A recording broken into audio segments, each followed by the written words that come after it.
come, Ray. The one constant through all the years, Ray, has been baseball. Little roller up along first. Behind the bag. It gets through Buckner. Here comes Knight, and the Mets win. Now the 2-1. Line drive to the base hit. Justice has scored a tying run. Green to the plate. And he is safe. Safe at the plate. The Braves go to the World Series. Have reserved seats somewhere along one of the baselines that sat when they were children and cheered their heroes. Gibson swings and a fly ball to deep right field. This is going to be a home run. Unbelievable! A 3-run home run for Bucky Dent. The Yankees now lead by a score of 3-2. Ladies and gentlemen, Mazeroski has hit a 1-0 pitch over the left field fence at Ford Field to win the 1960 World Series. They'll arrive at your door as innocent as children, longing for the past. The Pope arrived at Yankee Stadium. As one enthusiastic announcer put it, he is standing on second base. Reggie Jackson. Long drive right field. It is goodbye. Big World Series. The Blue Jays are World Series champions as Joe Carter hits a 3-run home run. Rock and roll. There's a left back. It's going to be, I believe, the Giants from the pennant. The Giants from the pennant. The Giants from the pennant. The 0-1 pitch. A liner off Nagy's glove into center field. The Florida Marlins have won the World Series. The memories will be so thick that I can brush them in their faces.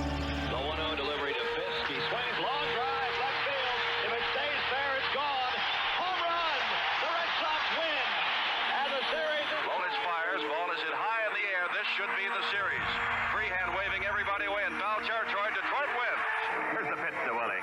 Here's a liner straight to Richardson. The ball game is over and the World Series is over. Willie McCovey hit it like a bullet. A line drive right Baseball to mark the time. The Oakland A's take. I'll tell you what, we're having an earthquake. Good evening, ladies and gentlemen, and welcome to Candlestick Park for Game 3 of the 1989 World Series. It's been erased like a blackboard, rebuilt and erased again. Frank Robinson, the right-hand batter. Long drive to left field. Leva. Gets hit goodbye. Home run. Bases loaded, 1 out. Pena in a jam. The Twins are going to win the World Series. The Twins have won it. Ozzie with 1 out. Smith corks one into right down the line. It may go. Go crazy, folks. Go crazy. It's a home run. And the Willie Mays just brought this crowd to its feet with a catch, which must have been an optical illusion to a lot of people. This field, this game, is a part of our past, Ray. It reminds us of all that once was good, and it could be again.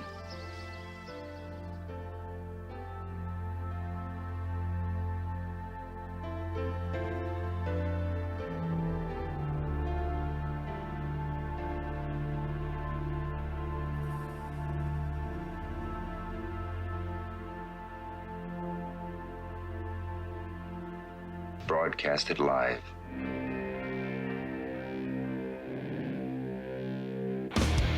Hey!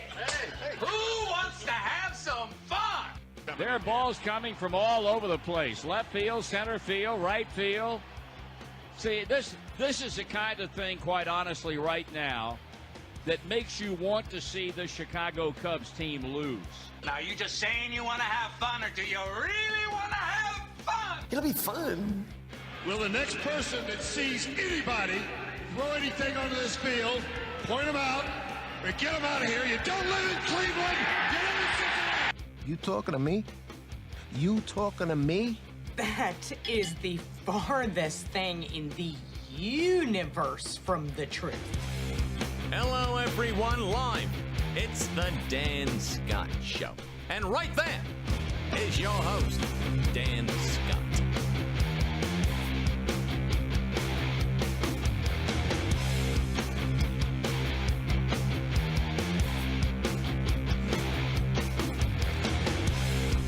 Good morning, everybody, and welcome to the show. No, you've not been promoted to Major League Baseball. It's just the Dan Scott Show. I am Dan. That is Forrest. We are very happy to have you with us here on this Tuesday edition of the show. Beautiful day here in the upstate. We're getting into late September, and we're going to reach almost 90 degrees today. Don't you love it, Dan? Yeah. By the time we get to Saturday, though, if the weather people are right, and that's always the toss of a coin or throw at a dartboard. There you go. But if the John Sestriches and Christy Hendersons of the world are correct, then by the time we get to Saturday, we should have like a 75-degree fall-type football Saturday here at Paladin Stadium. That would be a lovely atmosphere to be around, Dan, for it's going to be fun. Hopefully win number 2 for the Paladins. That's the plan. So. That is the plan. We are very happy to have you with us on the show today. Just kind of a glimpse of what the next 3 days are going to be like. They're going to be exceedingly busy. So today we're going to have some flexibility maybe to do some things that we won't get to the rest of the week, including my good friend Ken in Clemson just reminded me of something we haven't done yet. I was actually, Ken, going to save that until Halloween, but I think it might be worth going ahead and playing now and then playing it again come Halloween. Kind of indoctrinate Forrest into what an old time. I say old time. I guess he was an old time. Jack Fleming, the voice of the West Virginia Mountaineers, what he could do to stir the blood and the passions of a fan base. Anyway. But coming up this week on the show, tomorrow we've got Dave Glenn of ACCSports.com. We are expecting to schedule before the week is out Doug Allison, the men's soccer coach, Andrew Burr, the women's soccer coach. Billy Davis likely is going to be with us on Thursday, though he's been in the Caribbean on hurricane relief with Franklin Graham's group, Samaritan's Purse, in the early part of the week. So that's kind of up in the air. And then on Friday, Jay Sandos, the play-by-play voice of East Tennessee State, is going to be with us. And somewhere in the mix, I think all show Thursday, Scott Cole is going to be sitting here in studio with us as we prepare for a home broadcast this weekend, both radio and television. So it's going to be a busy, busy week for us. And so that's why we've got a little bit of flexibility to maybe chase a few rabbit trails today.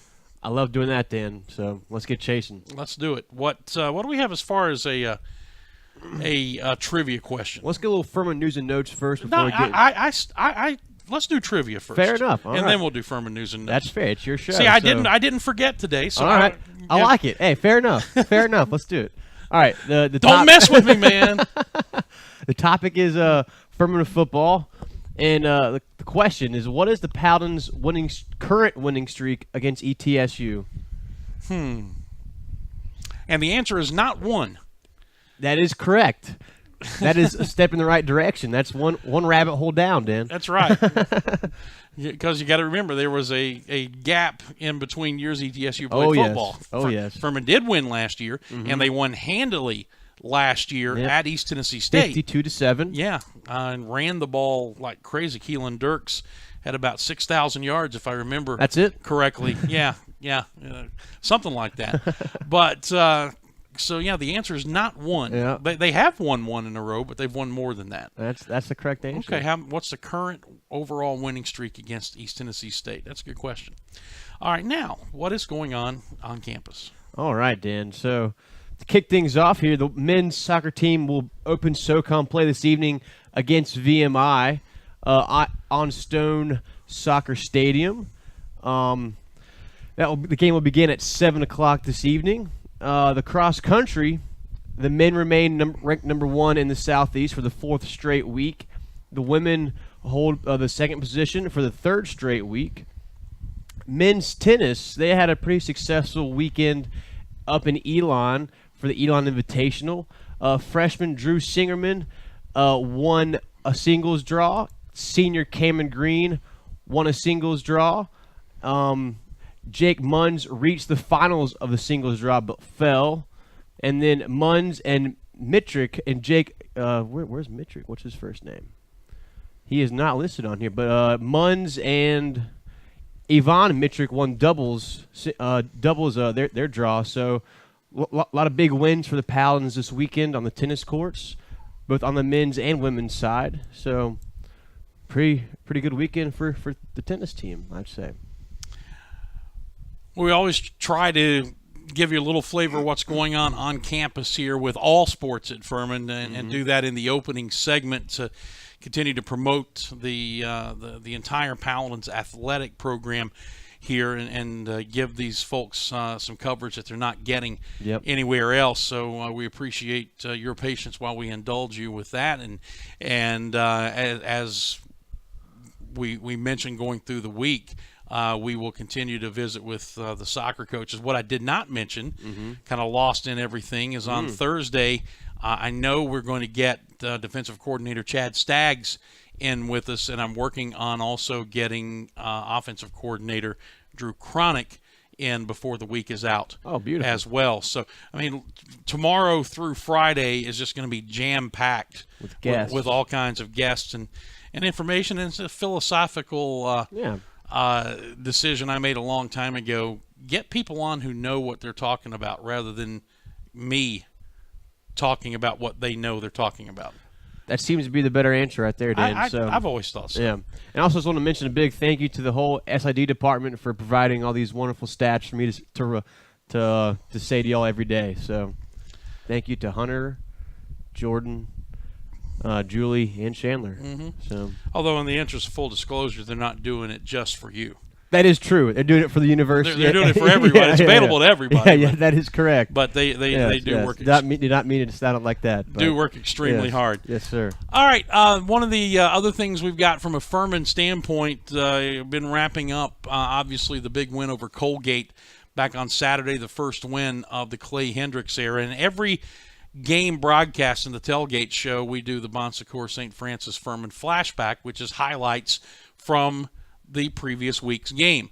Well, you have the special opportunity today, right now, to hear this coming Saturday's Furman flashback. Here is the highlight package from the Paladins' win over Colgate on Saturday. Take a listen. Here is a play-action throw deep down the middle. Wide open is the Colgate receiver, and he fumbles the football, and it lands right into the hands of Joe Farrar. That's a turnover. Akil Lenore stripped it. Farrar caught it on the fly, and the Paladins get the first break of the game. They gave up a big play, but the defense was able to turn it around with the hit and the pick.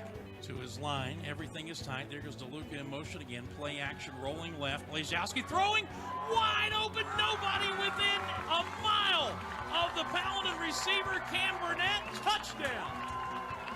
Great execution. We faked the run to the right, booted Blazowski to the left, and as you called it, nobody within the same area code as Burnett. Blazowski threw it. Nice pitch and catch, and a big play for the touchdown. And they hand it to Gibson. Bounces off a tackler and gets into the end zone. Touchdown, Paladins. He was hit about the 3, was able to shed the Raider, and got into the end zone standing up for the score, and Furman leads at 13-0. Two receivers each side on a 3rd down and 11. Takes the pistol snap, pressure coming, rolling to his right. He's going to tuck it. Oh, we got it. Ball came out. Scramble for it at the 20-yard line, and the Paladins have recovered. Boy, as Brenneman turned back to the inside, he got planted. Ball came out. Furman recovered it. Washington came up with the loose ball. Go back to the double wing. Split a receiver to either side. There is motion from Wynn. Fake the toss going that way. Come back near side with the pass. Wilcox, touchdown, Paladins. Yeah, just great execution. Again, we talked about Colgate not seeing a lot of misdirection. We faked the tall sweep to the left, booted Blazowski back to the right. Wilcox out on the flats, and Blazowski put it right where he could catch it. We don't drop it. Good things happen. Touchdown, Paladins. Slot man in tight to the right side. Handoff, and he's hit again. Stopped again. He did not make it. turn it over on downs, and Furman has it at the 34. Landon Lawrence again comes up big, and back-to-back plays, 3rd and 1 and 4th and 1, and Furman's defensive front just whips Colgate's offensive line. Here's the play action. Pressure coming. We got him. Ball is loose. It's scooped. Paladins are going to have it inside the 10. Chris Washington with the backside hit and the sack stripped it. And who came up with it? Chinadu Okonya. 3rd turnover for Colgate, and the Paladins have it inside the red zone again. 1st and goal at the 9. Here's Blazejowski rolling right, reverse, coming back, giving it to Gordon. He's got a block from Shumpert. He's going to waltz into the end zone just inside the near pylon. Touchdown, Paladins. It started right, just a little casual flip to Gordon coming back left, and with Andy Shumpert leading the way, that was easy. Loss of a yard, 2nd and 11. Blazejowski play action, dropping to throw, going to the far sideline, wide open. That's Moorhead on the wheel route, had to wait on it, made the catch and took the hit, and was planted right at the 48-yard line by Abu Darami Soiree. But that's another big play in the passing game. 1st down, Paladins. Moorhead motions, play action, swing it to Moorhead, makes the catch inside the 5, touchdown. They brought him off the wing in motion, left to right. Blazejowski threw it to him. He juggled it for a moment, secured it, and got inside the far pylon for the score. Here's Brenneman rolling left, pressure coming, and we got it. And it's the kid, Raynard Ellis, blitzing for the middle linebacker spot and wraps him up back inside the 40. They're going to spot it at the 38-yard line. 1st and 10 at the 46. Play action, Blazejowski rolling left, throwing, going deep. McCarter makes the catch inside the 20, inside the 15, and all the way down near the 10-yard line. Had 2 defenders running with him. He had a step, and Blazejowski put that baby right on the money. And here's the handoff. Wilcox, where's the signal? Touchdown. And a good push up front again, hit the hole quickly, and the Paladins add to the lead. Wilcox's 2nd touchdown of the game. It's 44-7. Handoff, no gain, and that is the ball game. Clay Hendricks getting hugs and pats on the back all around. And a shower of Gatorade. And he got the Gatorade shower, yes, sir. His first win as a collegiate head coach here at his alma mater. And Furman, its first win of 2017, 45-14 the final over Colgate. So there you go. You get the first listen. I would say first view, but the first listen to the Bon Secours St. Francis Furman flashback that will air on Saturday's Southern Fried Cotton Tailgate Show, which begins at 11:45 ahead of the 1 o'clock kickoff here as Furman entertains East Tennessee State. It is a whiteout. It is. So 1 o'clock kickoff. If you're coming to the game, wear something Furman, your Furman apparel, but wear something white. And let's get win number 2 and go 1-1 in the conference with a win over an East Tennessee State team that just knocked off Mercer in overtime. So a pretty dangerous team coming into Paladin Stadium. So not going to be an easy win for the Paladins. Coaches will tell you that none of them are easy. Even 45-14 is not easy to a coach. At least they won't admit. I'm pretty sure that I even heard Coach Hendricks say that he was still nervous up 38-0. So yeah. I understand that sentiment for sure. All right, as we get set to go to our first break, a word from the Atlanta Bread Company. You know how I feel about them. The food is fantastic. The people are even better. They're located right here in Cherrydale Plaza. I just encourage you to go and check out their menu, whether you're looking for something light like a salad or a heavier sandwich or a warm panini. And you know what I don't talk about a lot that I need to stay away from, but I don't, is the fresh baked goods that they have there, the cakes and the muffins and those kind of things. Outstanding. They've got it all. They have really stepped up to the plate, pun intended, to help us grow and give us a firm foundation here, and we couldn't be more thankful. So when you go, support them and thank them for what they do for us here.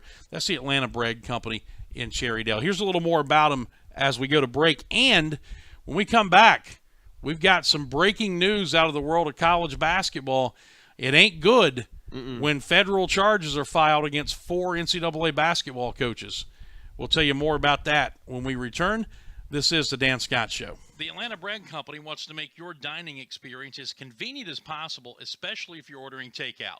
Go online to atlantabreadcompany.com, place your order there, and pay for it too. Then, when you get to the restaurant at Cherrydale Point, you breeze right by the cash registers and go straight to the pickup counter where your food will be waiting. And speaking of food, try the new Shrimp Po' Boy, a delicious and surprisingly healthy addition to the already great menu. That's the Atlanta Bread Company, Cherrydale Point in Greenville. Looking for a good lunch spot in the Travelers Rest area? The Cafe at Williams Hardware is your place. Williams Hardware has food for the whole family, from the famous Reuben to the barbecue chicken quesadilla and their daily lunch specials, which includes the award-winning BLT on pimento cheese with pepper jelly, served Tuesday to Thursday. Williams Hardware also serves breakfast on Saturdays from 8 to 11, perfect before Furman home game. And don't forget the gift shop, which offers items for anyone on your list. Go see your friends at the Cafe at Williams Hardware, 13 South Main Street in downtown TR. Full menu and operating hours at the Cafe at WilliamsHardware.com.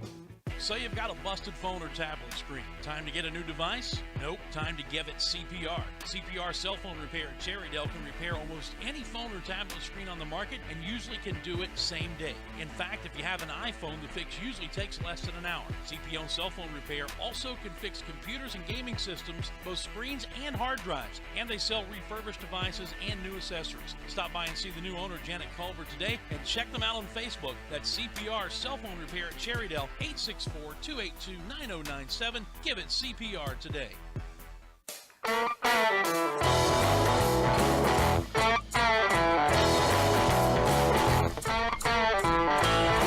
All right, welcome back to the show.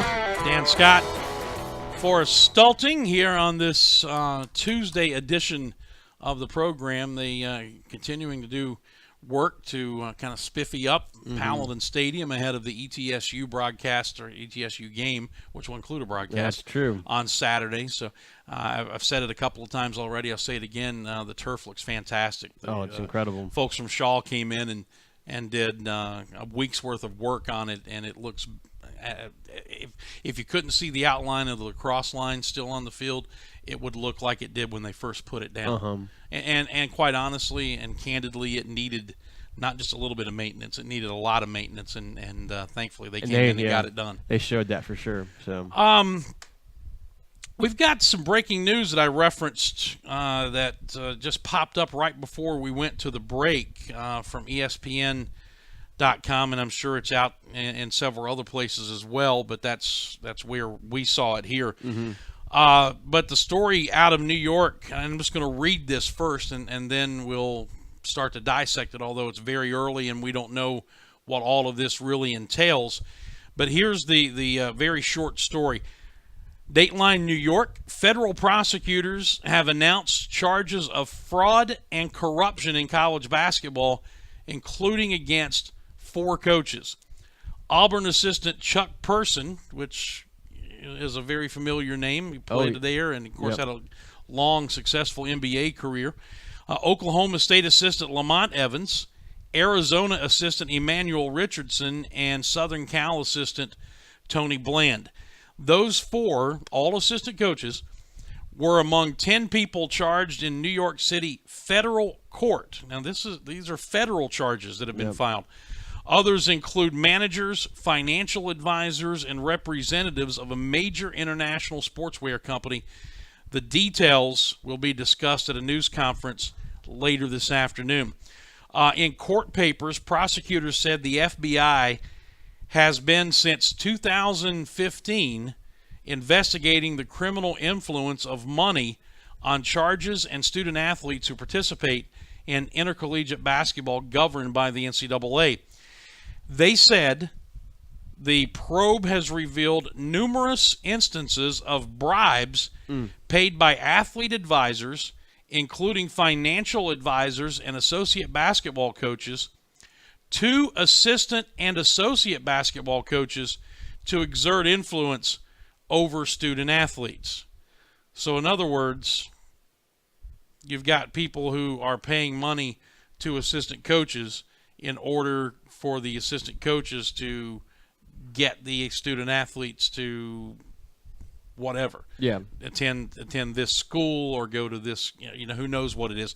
We'll find out more about that. But I think without knowing any more than what's in that story, it's rather alarming to me, because we're talking about federal charges here. This is not something along the lines of just NCAA. Yeah, or even local charges, Sure. like what's going on down at Florida, where you have 9 players facing some felony charges, third-degree felony charges. Yeah, which is pretty serious. Yeah. Don't get me wrong, but when the feds are involved, now that's a whole different ballgame. Oh yes. So that's what we know right now, which granted isn't much, but there will be a press conference. It doesn't say what time. It just says at a news conference later this afternoon to give as much detail, I suppose, as the FBI is willing to give out. Yeah, we're really looking forward to seeing what this is all about, Dan, because, obviously, throughout college sports, there's going to be some type of bribes, and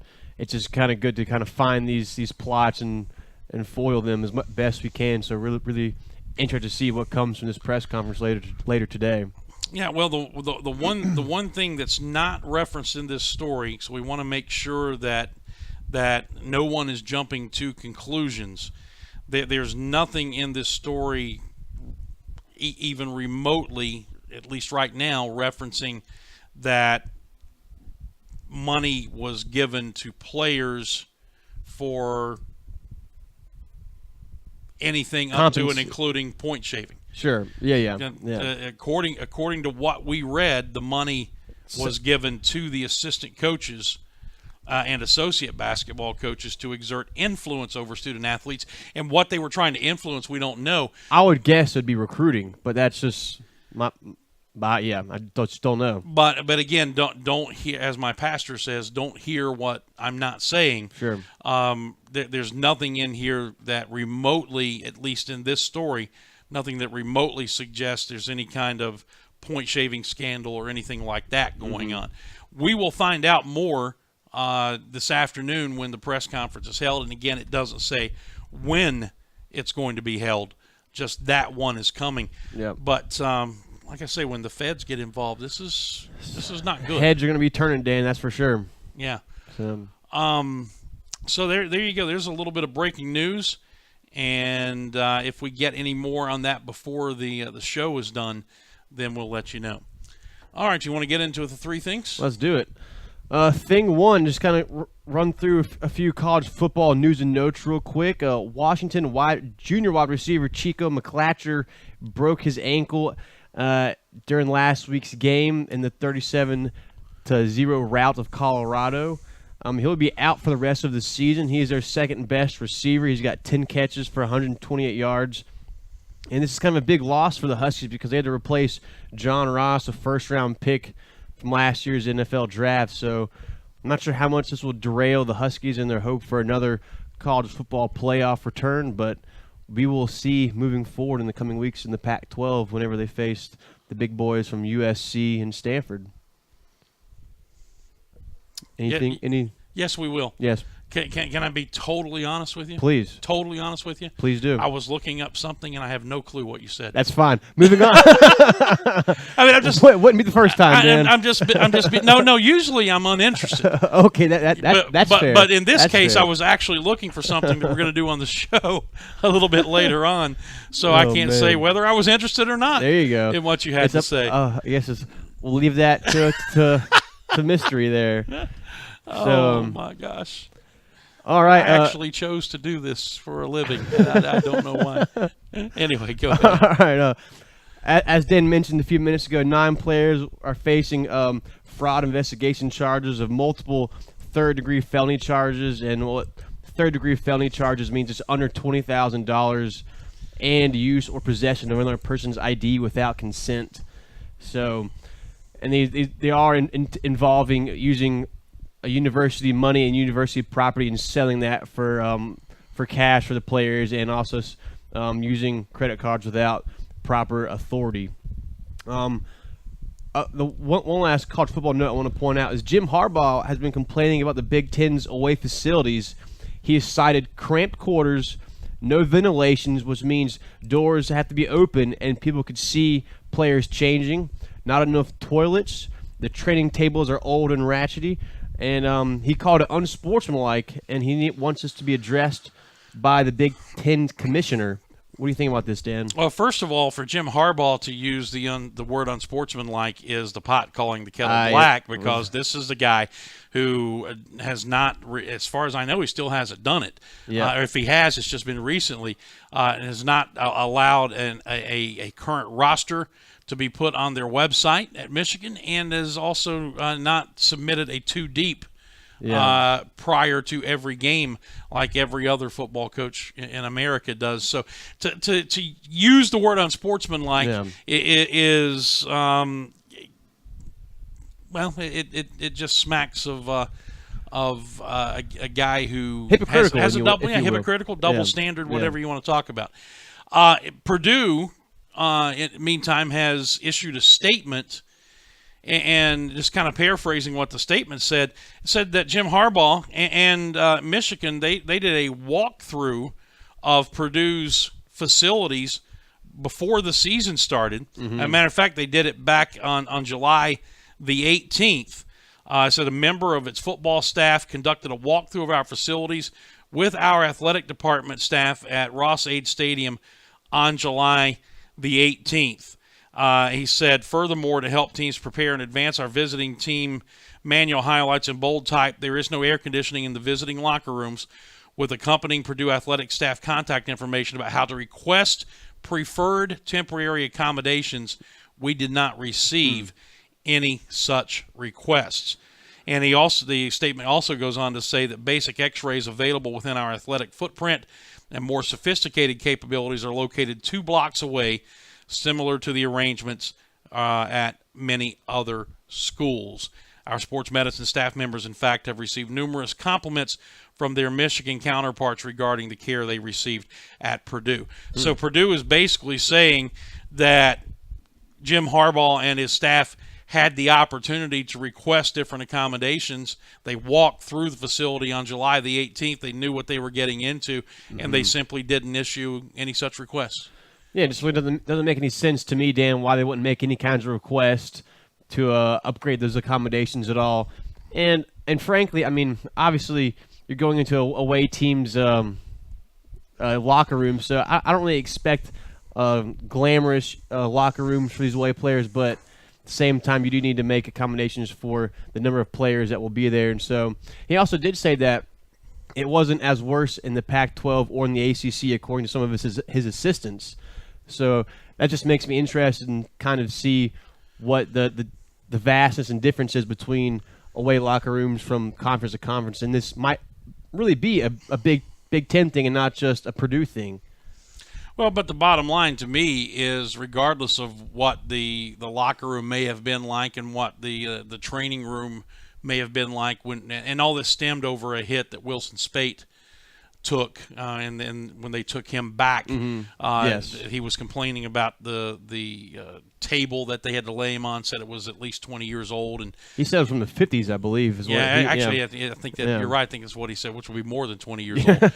But in any event, so that's where all this is stemming from. But it's really disingenuous for Harbaugh to make these complaints when they had every opportunity, seeing the facilities up close and personal back in mid-July, and knowing, according to the handbook that each team is given from Purdue that's coming in, that they had the opportunity to request other accommodations, and he chose not to do it. Well, if you choose not to do it, then it's on you, and it's not on the other team. I agree with that, but maybe the standards of what they have already in place needs to be risen a little bit.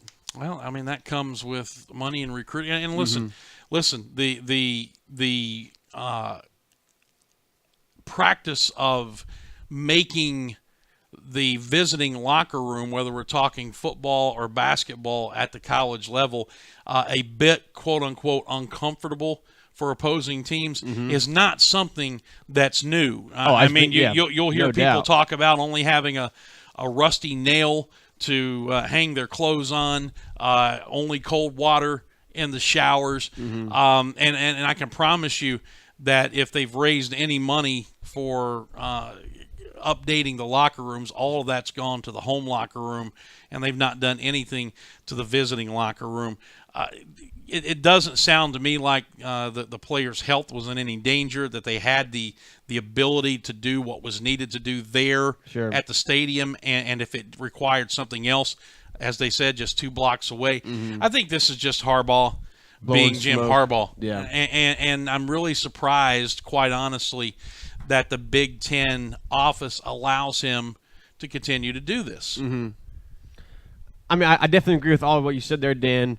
But at the same time, you do need to make sure the players are in safe quarters and have enough space to use the restroom and are in facilities that are clean for them to get treated on. I'm not blaming it all on Jim Harbaugh. I'm not blaming it all on Purdue. But I do think both are at fault here for not Jim Harbaugh, especially for not voicing his opinions before the game started. I guess my point would be: have you ever heard anybody else complain about Purdue? No, I have not. And so to me, knowing what we've known about Jim Harbaugh since he took over at Michigan, he's the little boy who cries wolf. I mean, that's fair to say too. He is always complaining about something, and always running his mouth about something. And I think it really takes away from the fact that he's a pretty good football coach. He's a very good football coach. But he is always picking at something, complaining about something, jabbing at somebody, and so therefore, when I hear something like this, I tend to just that's just Harbaugh. Let's move on to the next thing.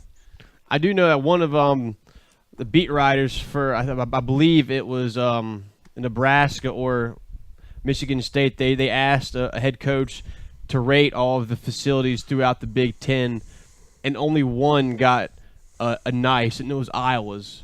And everything else was either below average or pathetic. So I'm not sure what. When you say facilities, you're talking about the away locker rooms. The away locker rooms. I'm not saying that the scale might be biased a little bit, but I don't know. I guess I just come back to, what do you expect? I mean, Harbaugh is a master, or at least likes to think he's a master, of gamesmanship when it comes to not giving the 2 deeps and everything else. So, what's he complaining about?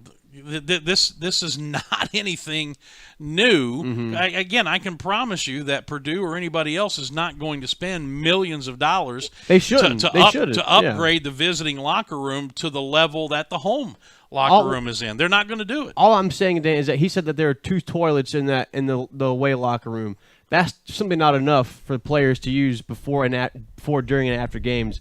So just basic upgrades like that need to be done. Well, that's all I'm saying. I'm not saying they need to have all these big locker rooms with TVs and fresh carpet and all these nice wood lockers. Just enough facilities for them to feel at least somewhat comfortable and enough not to wait in line to go to the bathroom for 20 minutes. Well, they could have requested to be housed in a different place in the stadium, and they didn't. Well, what if there was not another place to be housed? That comes. They said that they could have requested a different accommodations. If there was no place to be housed, they wouldn't have said that. Well, I think the accommodations they're speaking of is maybe some more vents and just some. I think there's only one away locker room in the facility. I don't think those accommodations are another place to be housed. I think it's just upgrading what those facilities already have. That's my way of looking at that, but I could be wrong.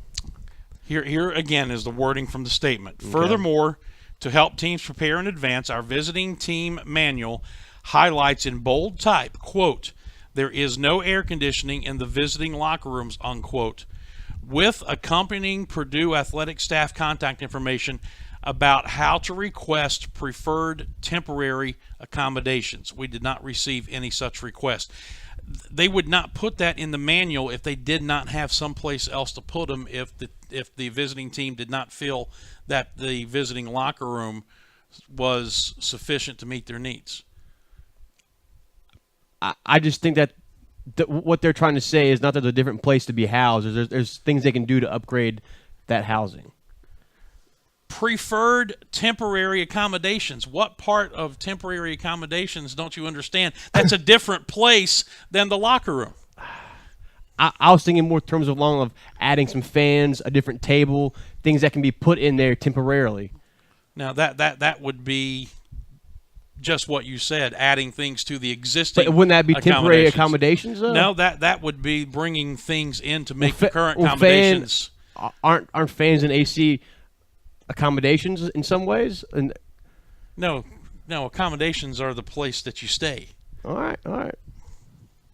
Anyway, bottom line is Jim Harbaugh's a jerk. I agree with that. Okay, there you go. What else you got? All right. The FCS coaches poll came out yesterday. Had some movement, not out of the top 4, however. The top 4 stayed steady. JMU at number 1. They garnered 25 of the 26 first-place votes. North Dakota State is at 2. Sam Houston State at 3. And North Dakota State is at 4. 7 of the top 10 remain in the top 10. Number 15, Richmond, and number 17, Villanova, dropped 9 spots each after losing their second game to Elon and Albany, respectively. And the Citadel dropped 1 spot to number 11. Illinois, Eastern Washington, and South Dakota moved into the top 10. So not much movement going on in the FCS polls, but the top 4 seems to be a pretty big juggernaut so far this season. You know what's interesting? David Cobb, as we were, I can't remember if it was before the game or if we were well into the game, but he made mention of the fact that a good Furman showing on the road at Colgate had some importance beyond just the Clay Hendricks' first win and Furman's first win of the season. That if you're thinking the possibility of playoffs as an at-large team down the road, you're going into a place where, and an area of the country where there are several voters in these multiple polls. Yep. And David said that there seems to be a bias towards teams from the Northeast to a certain extent. So you go up there, you have a good showing, and hopefully that showing lingers with voters as we move on. Yep. I don't know which poll SoCon John is talking about, but you've got Colgate now at 1-3, having just lost 45-14 to Paladins, and they still got 4 votes somewhere in one of these polls. They didn't get any votes in the coaches poll, but I'm sure there are multiple polls just like at the FBS level, so I didn't see that one because the stats FCS top 25, at least on the NCAA site, has not been released yet. So, yeah, just not sure what he's talking about, but I'm sure he's correct, whatever poll he's looking at. Yeah, and then Drew Tibbs brings up something interesting, too. You got that right. Elon has wins over ranked Richmond and Charleston Southern's team, or at least they were both ranked when they beat them. And Elon is not in the polls. They received the second most votes, so they're 27th as of now, I guess. So they haven't cracked the top 25 yet. Yeah. SoCon John says it's the stats poll that Colgate has 4 votes in. Okay. Yeah, it just hasn't been released on the NCAA's site, so I wasn't able to look at that yet, I guess. So wasn't sure if it was released or not. But, yeah, I think Colgate should not be receiving any votes because, I mean, honestly, we thumped them pretty good at their place, so there's no reason for them to garner any votes at this point in the season. But and you got some big games this weekend also in that top 10. You have Youngstown State at number 5. They host number 4 South Dakota State. Sam Houston State travels to number 12 Central Arkansas. Number 10 South Dakota faces a pretty good road test against Western Illinois, number 16. And the Citadel will play at Sanford this weekend. So a number of top 25 matchups, and you could see a good amount of shakeup next week's poll. Okay. So. All right, we need to take a break. When we come back, we'll get to thing 3 when we come back, and also have got a little thanks to Ken and Clemson. We will play a little thing that just every time I hear it, it gets me fired up, and I wish I had the kind of influence over a fan base that the legendary Jack Fleming had. We'll play that, and Forrest can hear it for the first time. But before we go to break, let me just remind you quickly about CPR Cell Phone Repair there in Cherrydale Plaza. You see the number there on the screen, 864-282-9097. Got a cracked phone screen? Well, they can take care of it for you usually the same day. And if you have an iPhone, they can do it within an hour. They got mine done, in fact, within about 30 minutes. They also can fix computers and gaming systems, and not just the screens. They can actually replace hard drives. They sell refurbished phones and tablets. They sell brand new accessories for phones and tablets of all makes. And again, they're conveniently located in Cherrydale Plaza. Janet Culver is the new owner. Suggest that you go see her if you have, and her staff, if you have any issues when it comes to needing cell phone repair. CPR Cell Phone Repair is your choice. In Cherrydale, 282-9097.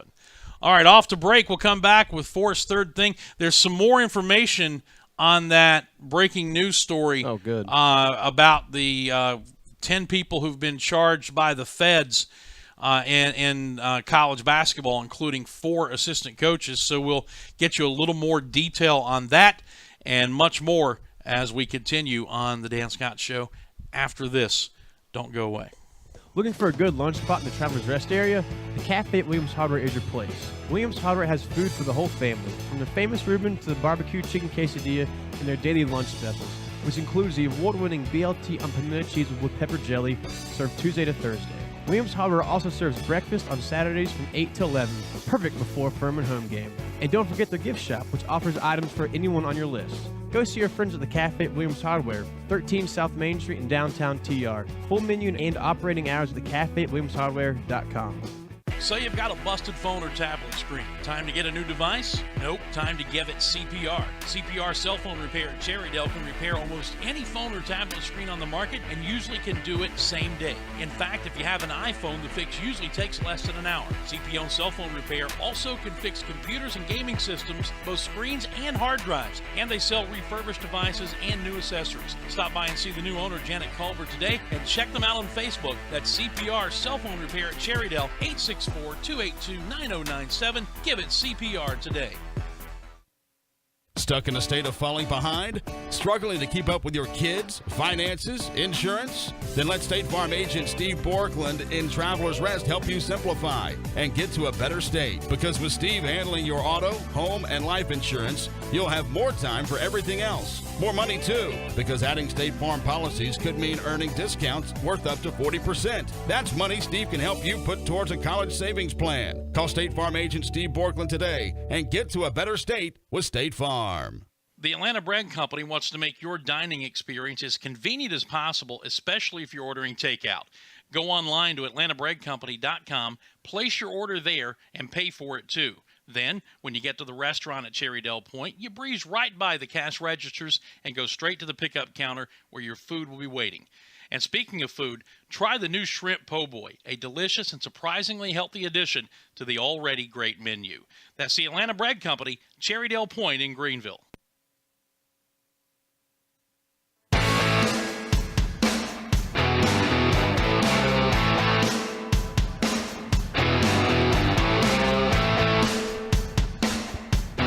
All right, welcome back to the show. It is the final segment as we head towards the top of the hour. Dan Scott and Forrest Stulting here on the campus of Furman University overlooking Paladin Stadium as they continue to get things ready for just the second home game of the year. But the final 7 games, all conference games, 4 of the 7 will be here for the Paladins. So the schedule kind of backloaded a bit. Hopefully that's going to work to Furman's advantage. 3 pretty significant road trips, though. Chattanooga, Western Carolina, and Samford down in Birmingham to all close really out good the opponents. season. Before we go on, just to remind folks about Hall's Chop House, the Greenville Steakhouse located right downtown. The steaks, outstanding. Only the top quality cuts of meat. And, look, the steak's reputation down at Charleston at the original Hall's Chop House, and now the Greenville location is known all over. They are simply, in a word, fantastic. They also have plenty of room space for your Christmas parties, your corporate events, your private get-togethers, whatever the case may be, they've got place for you, and they've got the menu to make it a memorable occasion. That's Hall's Chop House, downtown Greenville, the Greenville Steakhouse.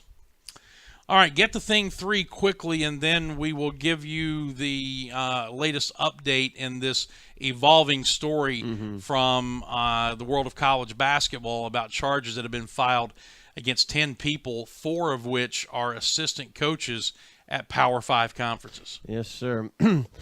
Thing 3, Aaron Judge. He breaks Mark McGwire's rookie record for home runs in a single season with his 49th and 50th home runs yesterday. He blasted a changeup off Trevor Cahill that traveled 408 feet and 109 miles per hour off the bat. It's his 7th multi-home run game this year. His 13th in September. And he is the 29th player to have 50 home runs in the 45th season in Major League Baseball. He's homered off every single American League team this year, which is a pretty impressive stat. And he's the 5th Yankee to hit 50 or more home runs, joining Ruth, Maris, Mansell, and Rodriguez. And frankly, I think this puts him in real consideration for the MVP in the American League, and might join, is it Fred Lynn as the only rookie to win Rookie of the Year and MVP? He's not going to win the most valuable player. You don't think so? No, he'll probably win Rookie of the Year. He definitely will win. And should. Yeah. And should. But he won't win the most valuable player. He leads in on-base percentage and slugging percentage. He's not going to win the most valuable player. Let me say this, Dan. Can I say this real quick? Sure. All right. He's got 50 home runs, 124 runs, 120 walks, an on-base percentage of 418, and a 620 slugging percentage. There have been 7 players to do that before in history. Babe Ruth did it 4 times. Hank Greenberg and Jimmy Fox did it in 1938. Mickey Mantle in 61. Mark McGwire in 98, and Barry Bonds in 01. Bonds won MVP. McGwire was second behind Sammy Sosa MVP. Mantle finished behind Roger Maris in MVP of that year. Jimmy Fox won in 38 over Hank Greenberg, and Babe Ruth, obviously, in 2 of those seasons they didn't hand out MVP award, so that's kind of a disclaimer right there. So I think when you have all those stats right there pointing that direction, I think he should at least be heavily considered. Oh, he'll be considered, but he's not going to win it. I think it's hard not to win it when you got those stats, when you're an overall great player like that. And you know what I can't help but think. I mean, those are fantastic numbers, and he struggled mightily after the All-Star break, and he had a 6-week period where he was just terrible. He's kind of picking it up again, and there was 13 home runs in September, so he's obviously swinging it well from that standpoint. But I can't help but wonder what those stats would look like if he hadn't struck out over 200 times. No, you're right. What if he cut his swing down with 2 strikes and he only strikes out 100 times? He puts 100 more balls in play. What would those stats look like? I can't tell you, Dan. You're absolutely right. But, I mean, you can't hold him back just because of the strikeouts in terms of MVP consideration. I mean, as much as I don't like it, I know you don't like it, we're in a day and age where people are going to strike out a ton. And so he's not the only one doing that. So you can't hold him down just because he's striking out a ton. He's not the only one doing it. And I'm not holding him down from consideration because of that. I'm just saying for me, and this is the issue I had with Adam Dunn when he was in Cincinnati, and the issue that I have with a lot of players today. Strike 1 and strike 2, whale away. But when you get 2 strikes on you, change your approach and put the ball in play. I mean, and I've said this before, when you and Adam Dunn did this, when you go an entire season in a run-producing spot in the lineup and don't have a sacrifice fly, and you're a fly ball hitter, then that should cause a light bulb to go off. Aaron Judge does have a sacrifice fly this year. He's got a number of them. I understand that, but what I'm saying is he's also, as of a couple of days ago, it struck out 202 times, and I'm sure that's gone up. 203 now. Yeah. So the bottom line, all I'm saying is that, and what benefit would it be to the Yankees if he put the ball in play that other 100 times? how much more benefit would they get? Not only his personal stats, but what could that have done to change the complexion of some of the games? No, I completely agree. But when I'm getting 50 home runs, 108 RBIs, 120 walks, 124 runs, I'm satisfied with that, especially him being a rookie. And I'm very satisfied with those And the question is numbers. going to be, can he do it long term? Yeah. I mean, can you expect him to hit 50 home runs every year? No. No way. But what's next year going to look like in the year beyond that? Let's see years 2, 3, and 4. Yeah. Before we crown him a great player. He's having a great rookie season. No doubt. But let's not crown him a great player No, yet. I'm not saying that at all. I'm saying he is. I think he's MVP worthy this year. Is what I'm trying to say, Dan. Well, and I'm saying that he'll get some consideration, but he won't win it. Fair enough. Okay. There you go. All right. Is that it for thing 3? I mean, I could argue all day about this, but we should probably move on. Eventually I will. The breaking news that we gave you a little earlier in the show about the basketball probe. It's a federal probe. If you weren't with us, a federal probe has resulted in federal charges against 10 people, including 4 assistant coaches at Power 5 conferences: Chuck Person of Auburn, Emmanuel Richardson of Arizona, Tony Bland of Southern Cal, Lamont Evans of Oklahoma State. They were among 10 people charged in Manhattan federal court. Others included managers, financial advisors, and representatives of a major international sportswear company. And again, details actually are going to be coming up in the press conference. Now they've announced a time at noon. Good. And in the initial story, we had this part that said since 2015, the FBI has been investigating the criminal influence of money on coaches and student athletes who participate in intercollegiate basketball governed by the NCAA, and said that the probe revealed numerous instances in which bribes were paid by athlete advisors, including financial advisors and associate basketball coaches, to assistant and associate coaches to exert influence over the student athletes. And the reason they were doing it is so the student athletes would retain the services of those agents or financial advisors. That's the part that was not in the original story. The investigation, this is a quote from the criminal complaint. The investigation has revealed several instances in which coaches have exercised that influence, talking about the influence over the players, by steering players and their families to retain particular advisors, not because of the merits of those advisors, but because the coaches are being bribed by the advisors to do so. So in other words, if Forrest is an assistant basketball coach at X university and I'm a financial advisor or an agent who wants the business of a potential first-round draft choice that Forrest is coaching, what I'm doing then is I'm going to Forrest and say, hey, I got $10,000 with your name on it if you can convince him to sign with me. I'm going to need 15, Dan. Yeah. There are other coaches on staff I can go to. But in effect, that's a very simple version of what they're talking about here. You got that right there. And this has been a more emphasis over the past few years since the one-and-done rule has been into effect. These young high school players are not really able to make good decisions on their own, so they're putting more buck on their assistant coaches to kind of guide them in the right direction. Obviously, let's clarify something here. This is not talking about high school players. This is talking about college players. No. I'm saying, but these high school players coming to be freshmen at the university are not mature enough in my eyes to make these big business decisions on their own. So I'd agree with that. Because they're putting they're putting a whole bunch of onus on these assistant coaches and their head coaches to help them guide them in the right direction. So it really is getting it to be a sticky situation when you have all these agents kind of giving all these assistant coaches money and not really giving the best interest in their players, just kind of being essentially bought to say, hey, go to this guy, not because of what he does, but because of how much he's paying. And that's what we need to wipe out in college basketball, especially if they're going to have this one-and-done rule, kind of help these players make a more educated decision on their decision to go pro.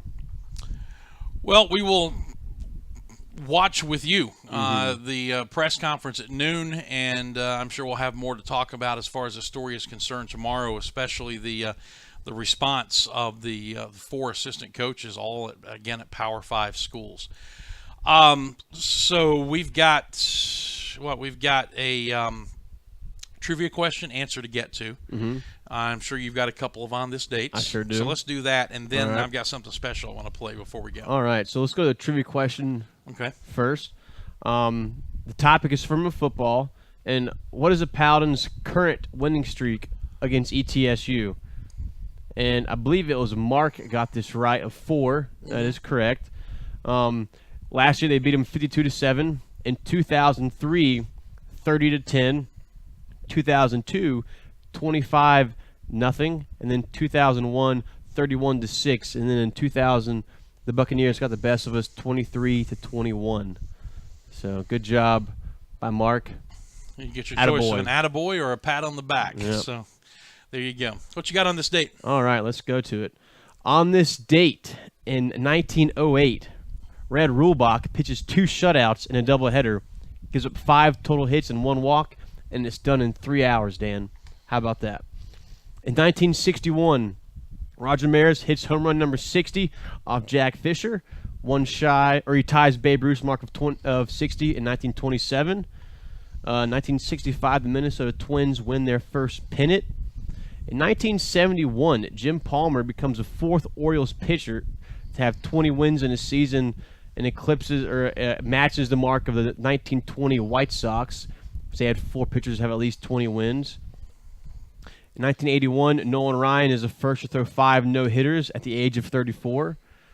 In 1987, Nito Santiago has a 28 hit streak, and that's the longest hit streak by a rookie, and it exceeds 34 games.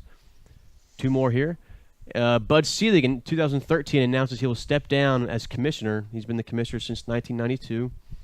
And then last year, D. Gordon leads off with a home run in the first, and it's his first home run of the year the day after Jose Fernandez dies. So really, really touching moment and really incredible moment too, just seeing him jog around the bases with tears on his face and just exaltation for his buddy Jose Fernandez. Yeah, that was a very chilling moment, to say the least.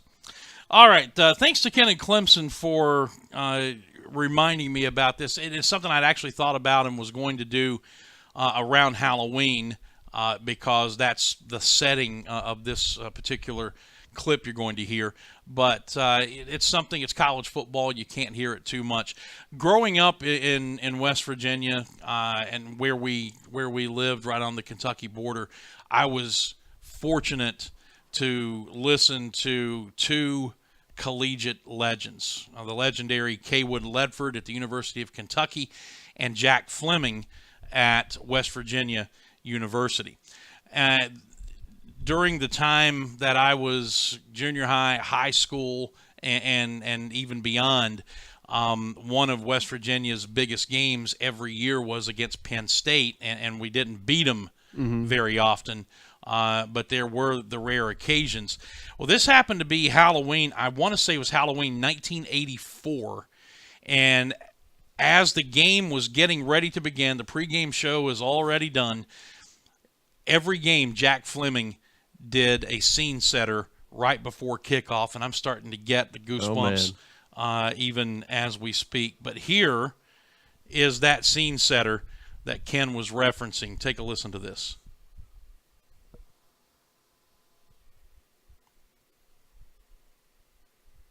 It's coming. Mere moments. Yeah, it's cycling through some stuff on the video. Here we go. There's more on Star 99.1. Nearly. The subway card. It's easy to The play-by-play call and all the action. The voice of the Mountaineers, Jack Fleming. Nighttime in Morgantown, West Virginia, on the campus of West Virginia University, Halloween weekend. And the Goblin, riding in on a broom, is wearing a sport coat, a sweater, and a red tie. His graying hair is parted neatly on the left side. And topping off a prominent nose and a persistent frown is a pair of eyeglasses, the trademark of one of the nation's most successful football coaches, Joe Paterno. Joe is accompanied here by a frightening group of white-clad ghosts, the number 2 ranked and undefeated Nittany Lions of Penn State. A frightening scene, but Don Nehlen's Mountaineers enjoy walking in where angels fear to tread.